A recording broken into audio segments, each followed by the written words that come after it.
Typhoon Odette 1 week after or few days after pa lang siya, no? Few days after. So, today is December 20. I think dumating si Bagyong Odette December 16 ng a few days ago, 4 days ago. So, nandito tayo ngayon in Negros Occidental. And marami rin pong nasalanta dito. But we understand that mas marami ata yung grabe yung damage to Cebu. And right now, we are gathering our efforts to help yung nearby municipalities dito sa Negros. Here in Bacolod, somewhat apektado, water, electricity, and only yesterday lang actually na-restore yung water, electricity namin. And right now, we are gathering some effort to send some help sa ating mga kababayan, especially in Kabangkalan and Sipalay. Doon yung pinaka-affected na alam natin. So, we just came back from the farm para kumuha ng mga itlog because unlike with the usual relief operations with our work before in Bayanihan Mission, we gave out rice, noodles, sardinas, at marami pang iba. But this time, since we are dedicating more on our low carb efforts and advocating this lifestyle, hindi na tayo magto-tolerate lang ng basta't meron lang maibigay. So we try to give whatever that can help them and at the same time, educate them. So primary is water. So, nandun na yung mga water na relief natin and we will also send relief drinking water to Cebu. I think in a matter of 2 days, makakapagpadala tayo doon a minimum of 1,200 bottles ng 6-liter bottles of drinking water to Cebu City and nearby towns. So, we are targeting Mandaue, Talisay, and even up to Minglanilla and Carcar sa mga pinaka-apektado doon. Because right now, kahit tubig, wala silang maiinom doon. So, at least man lang 6 liters of water per family for that day can sustain them. Because what we are after is essential. So, water, yun yung number 1 nating ipapadala. But what we have here right now, nung nandito pa lang sa amin, we are still packing them, is ASIN. So, this is salt and itlog. So, we have trays and trays of eggs. So, these eggs came fresh from the farm. Yan, sinusort pa ni Manang. Pero hindi na kailangan isort yung large and small kasi lahat i-donate lang natin. So, bakit natin pinili yung asin at saka itlog as our relief goods? Because these are actually more essential. We believe na kayang-kaya actually natin mag-fasting. Kung pwede nga lang, like ako, if I am in a place right now na walang tubig, I wouldn't mind. Because personally, I already did 7 days of dry fasting. I know na mabubuhay ako kahit isang week nang wala akong iniinom na water. I've tried that way back in March, April 2021 this year when I had my 2 weeks retreat. But I understand na hindi yun kadaling gawin, especially without proper preparation, mindset, and also monitoring. Pero that is also the reason why we provided drinking water, because drinking water is essential for the majority, almost everybody. And we chose to give eggs because eggs is actually nature's most natural and most nutritious foods. And at the same time, kahit pa gaano pa karaming itlog yung kakainin ninyo, you will also need some electrolytes. And that's why we provided salt. So, 2 klaseng salt dito. Ito na lang actually yung available sa store na bilhan namin because the team that will send these relief goods will leave by 4 a.m. madaling araw. So, we rushed. Akala namin 4 p.m. pa tomorrow, pero 4 a.m. pala. So, we rushed today para maipadala ito and we are packing right now. And together with that, we will give the flyer for the benefits of egg and salt by yours truly and of course in partnership with our charity organization that is Bayanihan Mission. So, ano ang mga benefits ng egg? So, isa-isahin natin. So, eggs, para pala sa mga matagalan nating member ng Life Without Rice and Low Carb Feasting and Fasting Community, takot din ba kayo kumain ng itlog noon at saka mag-asin? Takot din ba kayong kumain ng salty foods before at saka egg? Kapag kumakain kayo ng maalat, feeling ninyo tataas na yung inyong blood pressure, sasakit na yung inyong batok, yung itlog ninyo, naglilimit lang kayo ng 1 egg per week o di kaya 1 egg a day. And right now, ilang itlog na yung nakakain ninyo in a day? And so far, how are you doing? Because we don't believe that eggs and salt are bad. Salt can only be bad, can only be overeaten, overconsumed if ever yung tao meron na talagang problem sa kanilang kidneys. And yung problem nila sa kanilang kidneys is not actually because of salt, but because of inflammation. And the most common culprit of inflammation, yung number one na nagkakos ng inflammation sa atin is too much sugar intake and also too much intake of inflammatory foods. Yung pinaka-common ata sa household would be the cooking oil. So yung mga cooking oil na vegetable oil o di kaya yung mga used oil na hindi mo alam kung saan galing yung used oil na yon. Yung iba daw, used oil galing sa mga fast foods. And for the fast foods, we don't know what kind of oil they are using. But for cooking, we believe that the best for high heat cooking would be coconut oil, and also kung meron kayong taba ng baboy, taba ng baka, that can also be used. But if you are afraid, say for example, takot pa kayo sa animal fats and animal meat, so you can just opt to take, pwede lang coconut oil, marami naman yan sa Pilipinas. And so, why we chose to provide eggs and also asin? Because we believe they are more beneficial because they contain contents that are essential. Ibig sabihin, meron silang mga laman na hindi kayang gawin ng ating katawan. So we have to take them from external sources. So, for example, noodles, o di kaya tinapay, o di kaya bigas. We understand na yun yung pinakagusto ng mga tao, yun yung parang pinaka number one nilang go-to food, kasi yun yung known na staple food. But did you know na yung rice na yon, yung pandesal, yung noodles, yung ano pa ba, yung mga bihon, o di kaya yung mga tinapay, ano pa ba, yung iba mga chichirya, yung mga biscuit, and all those foods are mostly carbohydrates. Meron namang iba na hindi nga puro carbohydrates, pero processed naman, like canned goods, sardines. And I understand na for those na gustong magbigay niyan, that is also okay, especially na pantawid gutom. Pantawid gutom, yes, that's understandable. But I think we shouldn't take this opportunity, we shouldn't take for granted this opportunity to also help others na maging educated when it comes to choice of food. Di hamak naman na masustansya yung itlog kaysa sardinas. Okay? And also, hindi rin masasabi na mas mahal yung itlog because eggs can be very cheap. It can be as low as 5 pesos or 5.50 or 6 pesos. But the nutrients that is in an egg is already very, very good. It contains proteins and good fats. At yung proteins is made up of amino acids. At yung amino acids, yun yung essential amino acids na kailangan natin sa ating katawan. So, the benefits of eggs, number one dito, it is rich in nutrients. So, and it will provide quality protein. So, ano yung quality protein nga? If you haven't watched the video we made on the quality proteins, ano what comprises quality proteins? Yung digestible, indispensable amino acid score, which is the amount of amino acids sa kada protein na na-absorb ng katawan. So that will dictate and that will give the value kung ang isang pagkain is a good quality protein and or a not so good quality protein. And good news, so egg is a good quality protein. Don't worry, we will post this one mamaya after our live para makuha ninyo if you want. Or I think our admin Mabi and Coach Andrew can also post this. This was actually made by admin Mabi. So thank you so much for this one. So it will improve levels of good cholesterol. So hindi lang po masama yung cholesterol. Actually, cholesterol is very essential, especially in the making of our hormones and especially in it can also be a good source of omega-3, especially if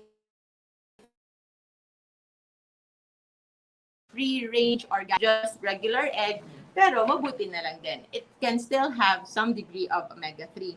It contains antioxidants that are beneficial for the eyes. Maganda siya sa ating mata. Meron siyang mga antioxidants. It can support mental health when it comes to the headstrong benefits of eggs. The combination of B2, B12, choline, iron, tryptophan are all associated with helping reduce the risk of anxiety, symptoms of depression, and naturally aiding sleep. So, if kayo ay nahihirapan matulog or parati kayong nasi-stress, hindi kayo basta-bastang nagkakaroon ng good mood, medyo labal yung mood niyo, mood swings parate, always anxious, then try to ask, baka konti yung egg intake niyo or in general, good fats and good protein intake. It is also a source of choline. So choline, eggs are rich source of choline, providing more than double the amount of choline per 100 gram than any other commonly eaten foods. This makes eggs a highly effective and simple means of meeting your nutritional intake, your daily needs of choline. Because choline, as what you heard for maybe in commercials, is good for mental functioning for our brain health. So importante yung choline. At yun nga, yung egg contains the most amount of choline per 100 grams as compared to any other foods that is natural. So egg is really good. Helps in weight management. Baka merong mga gustong mag-improve ng kanilang weight dyan. Studies have found that eating eggs can make you feel full for longer by, so mas kapag kumakain ka ng itlog, mas matagal kang magugutom. You feel full or satisfied or busog longer. Paano ito ginagawa? Because it increases your level of hormone that helps you feel satisfied after eating. So, ito yung sinasabi nating high satiety kind of food. So, pinapaganda niya yung ating pakiramdam. It makes us more satisfied, more contented, and less hungry, less cravings also when it comes to our food. Number 2, it keeps our energy levels higher. So, mas mataas yung energy natin because especially if we eat eggs without carbs, we can easily go into fueling on ketones. So, ibig sabihin, our body will start burning fats for energy na kahit pa itlog lang yung kinain nyo.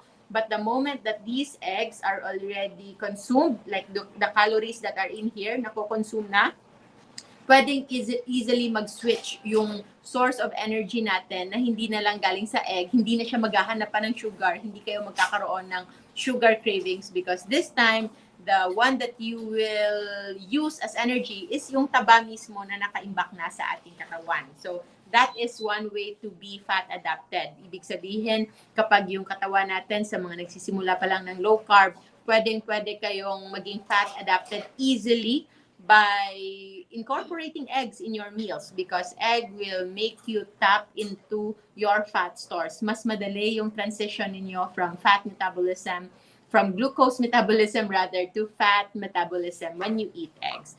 Third, boosting metabolic activity. So yung as what we say, no, it can be improved at hindi nyo kailangan mag-cut down ng inyong calories. Of course, for those who still need to lose weight, you can benefit from cutting down your calories, but generally, you also don't need that as long as you know how to balance your energy requirement and your cravings and you supply it with the right food na support, no? And that is low carb food kapag nagsisimula pa lang. And lastly, it delays the rate at which food leaves the stomach. So, matagal yung kanyang transit time sa ating stomach. So, sa ating tiyan kasi, for example, if we eat bread or if we eat rice, sobrang dali yan na-absorb. So, yes, bigla-biglang meron kang energy, pero madali rin siya mawala. And after that one, after 1 hour or 2 hours, gutom ka na naman, maghahanap ka na naman ng pagkain. That's why if you eat on low-carb meals, nutritious low-carb meals like eggs, you will be surprised na 3 oras na lang, 4 na oras na lang, at hindi pa kayo gutom. That is the satiety and that is the delaying effect ng pagkain because stable, pakonti-konti yung kanyang kinain at hindi nagtataas baba yung inyong blood sugar level. And why we pair it up with salt? Because salt, I think, no, aside from na wash out na yung mga asin sa bahay-bahay ng mga tao, we actually take salt for granted. I remember before when we were packing last year. That's why also, nung para sa inyo who have been just in our page this year, especially late this year, actually our page was active way back 2019. Kaya lang, by 2020, nung nag-pandemic, nag-stop muna tayo sa ating health teaching because we responded to call for help during the height of the pandemic. So, we established Bayanihan Mission And yun yung muna pinagtuunan natin ng pansin. And we resumed just late 2020, kaya dumami na yung mga friends and families natin. And now we are back with our relief operations because there is a need nga. The only way na parang halt yung pag-proceed natin with our health education is when there is a dire need for life support. And I think this is a time wherein kailangan talaga nating tumulong to whoever we can help. And right now, ang grabe yung damage sa nearby towns here in Negros and also in Cebu province. Now, we want to help, especially with the essentials. So, potable water yung pinakakailangan doon. Mostly yun talaga if they need some foods, the ready to eat foods. Nag-iisip nga kami na sana i-hardboiled pa namin para for those na magtatanggap ng mga itlog, diretso, pwede na nilang kainin. But I think wala na rin kaming time. And so, our other team, sila Tito Ed, Tita Karen, of Bacolod Eagles Club also, and Right Aid Medical, they are also our partners. They will be the one to go there kasi meron akong nakaschedule na operation tomorrow, so I cannot go there. So we will just send some of these relief. So moving forward, bakit ASIN? Bakit hindi potassium? Bakit hindi magnesium? Bakit hindi calcium yung pinadala natin? But sodium chloride. Sodium chloride in the form of salt. If you can find sea salt. So, meron naman sea salt dito. Yeah, this one. So, it's a coarse sea salt. But this one is already iodized. Somewhat parang processed na din. Iodized na. But the more important aspect of this is really the sodium chloride. So, meron siyang per 1 teaspoon ay merong 1,700 milligram. Oh, 1,700 milligram lang pala. Maliit lang pala yung 1 teaspoon ito. So, 1 teaspoon, at least 1 teaspoon a day. So, meron na siyang calcium na 14 milligram, magnesium of 31.5 milligram. So, mataas na yung kanyang, meron na siyang electrolyte component, especially kapag magsa-start na mag-low carb. So, bakit kailangan yung salt? Specifically, because it will stay hydrated. So, sabi natin, no, hydration has something to do with water. But actually, hindi lang yan water. Because where salt goes, water follows. So, hindi actually mararetain ng katawan natin yung water if there's no salt. So, kapag mababa yung asin mo sa katawan, yung sodium mo sa katawan, your body cannot absorb water, cannot retain water. So, that's why you can actually be dehydrated kahit gaano pa karaming tubig na iniinom mo. But if you are not taking ample amount of salt, then your body will just tend to excrete it. Iihi niya lang yan. So, it will balance out both the water and also the potassium in our body. That's why sa mga nagsisimula pa lang mga low carb, yung isa sa kanilang mga problems is electrolyte imbalance, especially if nagsisimula sila na hindi sila nag-aral ng mabuti and they were excited to start low carb but hindi nila in-address yung need for electrolytes. Because when you do low carb, yung electrolytes natin component, it gets excreted easily. Hindi na tayo ganon ka strong when it comes to holding back to our electrolytes. Kaya kailangan i-upregulate, no? Taasan natin yung ating electrolyte intake, specifically with salt and sodium, because making sure that you eat enough sodium will lock in the other electrolytes. You will have less likely to have potassium imbalance, magnesium imbalance, and other electrolyte imbalance if in the first part of your journey, you prioritize your salt. So it promotes good vascular health. So when it comes to our blood vessels, especially sea salt, it actually has protective effects against heart disease. So contrary to common knowledge na nakakasama ang asin sa ating katawan, it is only becomes bad pag meron na talagang ongoing inflammation. And again, ongoing inflammation might not directly be related to salt, but related to too much insulin coming from too much sugar or too much intake of bad fats like yung mga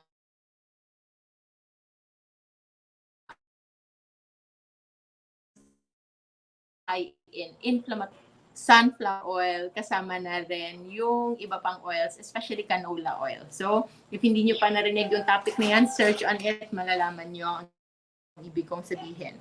So, it balances electrolytes and prevents muscle cramps. So kung parati kayo muscle cramps, that could be related to electrolyte imbalance, specifically potassium. And potassium wasting, yung pagkawala ng potassium wasting, one of the most common causes actually is because of loss of sodium in the first place. So kung kulang kayo ng sodium o asin sa katawan, mas malaki ring chance na kukulangin din kayo sa potassium. But all of these knowledge should be paired up with low carb nutrition. So with low carb nutrition, hashtag JGC Rojo food list. Yun lang yun. And nasan na tayo? It prevents muscle cramps, contains sodium, magnesium, potassium, calcium, di ba? So yun yung nandito talaga. So totoong sea salt to, no? Kasi meron siyang calcium, magnesium, and chloride, and iodine. In-added na lang yung iodine. Okay, so all of which you need for optimal health. These minerals must come from your diet because your body cannot create them. So yun yung sabi natin. These are essential kasi hindi kayang gawin ng katawan natin. Whereas yung kanin is starch at kapag na-break down ito, magiging glucose. And yung liver natin, through the process of, ano nga process na yon? It's gluconeogenesis. Through the process of gluconeogenesis, kayang-kayang gumawa ng glucose yung ating katawan. So that's why sugar is not essential. Actually essential to life yan. Kasi kaya nating gumawa ng sarili nating glucose if kailangan natin. But sodium, hindi natin kayang gawin yan. So that's why. Supports a healthy nervous system. Sodium regulates water flow through your body, which is critical for a healthy nervous system. So especially yung mga sa spine natin, yung mga problems with spine and sa ating mga nerves, enough sodium is essential. Alam nyo, in simpler terms, yung sinasabi ko, kapag sobra kayong takot sa asin at for the longest time, iniiwasan nyo ang asin, alam nyo bang parang nababaliw yung inyong mga cells katawan? Just trying to compensate sa lack of salt. So that's why we have to ensure that we have enough salt to start with para hindi nababaliw yung katawan natin. Kung ano-ano na lang ititimpla niya, ilalabas niya yung potassium, mag-absorb siya ng extra na kung ano-anong mga fluids and others, causing more imbalance just so it present as craving. Naghahanap tamis, naghahanap ka ng makakain, ng kung ano-ano, pero yung kailangan mo, asin lang pala. So every time you have these cravings, merong dizziness, sakit sa ulo, at parang medyo nangihina, try first the salt fix. Get a pinch of salt and take water and try to observe it for 5 minutes and you will be surprised how it will improve you. Hello, lucky boy. So, it improves. Yes, salt has varied effects on stress hormones and brain chemistry. So, sa mga parating stress dyan at parating umiinit yung ulo, hindi gano'n kahaba yung pasensya, at kinukulang ng tulog, try to look at your salt intake. So, if this coarse na salt is nasa 1,700 milligrams,